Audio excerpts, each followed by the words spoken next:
Welcome back. You are tuning in to Traders Nation. My pleasure to have back with us once again Byron King. He's with the Daily Reckoning. Byron, welcome to Traders Nation. How are you today?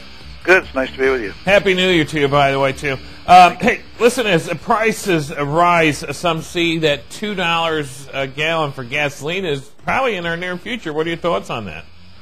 Oh, I wouldn't be surprised. One way or the other, we're going to be paying higher prices for gasoline, or maybe both ways. I mean, I think that oil has pretty much found a bottom, in the 30s, low 40s. I mean, It was up at 50 the other day, and it dropped back. But there are too many moving parts in this world, I think, that can make things go wrong for oil to go much below, the high 30s, mid 30s, thereabouts. Sure. Enjoy it while it lasts, And so we're going to see gas prices stabilize just in terms of what you're paying for, what you're paying for the fuel. The other side of the coin too is that the government is the federal government and all the state governments in America are strapped for cash, and no matter what people say about reading their lips, no new taxes and everything else. It's like no new taxes or what? We're going to close the prisons and lay off all the prison guards, send all the prisoners. Hey, where's a good place to raise a whole bunch of money in a hurry? Nice liquid money. Well, you slap some more taxes on gasoline or diesel fuel at the pump. Yeah, I know they're going. But it goes against everything that Obama ran for, though, wasn't it? As far as taxing the middle class, we're going to get the rich. But we're going to leave the middle class alone. But I don't know. Is he going to be able to pull that off? Well, who knows? I mean, Krauthammer, is picking up something that a lot of people in the energy sector have been saying for a couple of years. Yeah.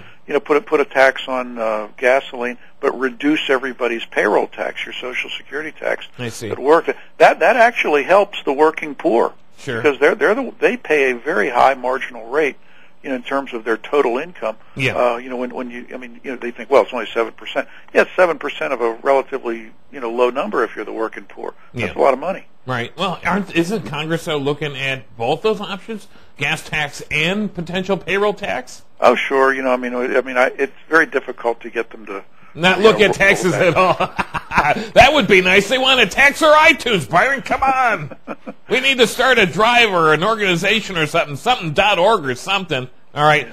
Ukraine says that Russia shuts down all the gas supplies to Europe, and the Russians, of course, say, hey, listen, wait a minute, we bypassed. I mean, is there any truth to any of this?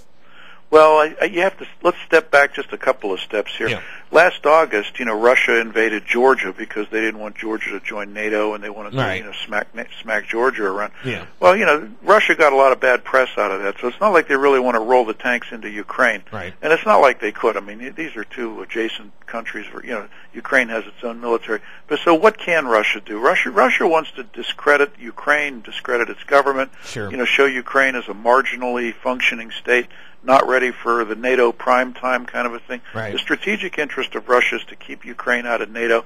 Anything they can do to do that, if it's turn off the gas in the middle of winter, right. That's what they'll do. And that's what you really, I think, want to keep in mind on this.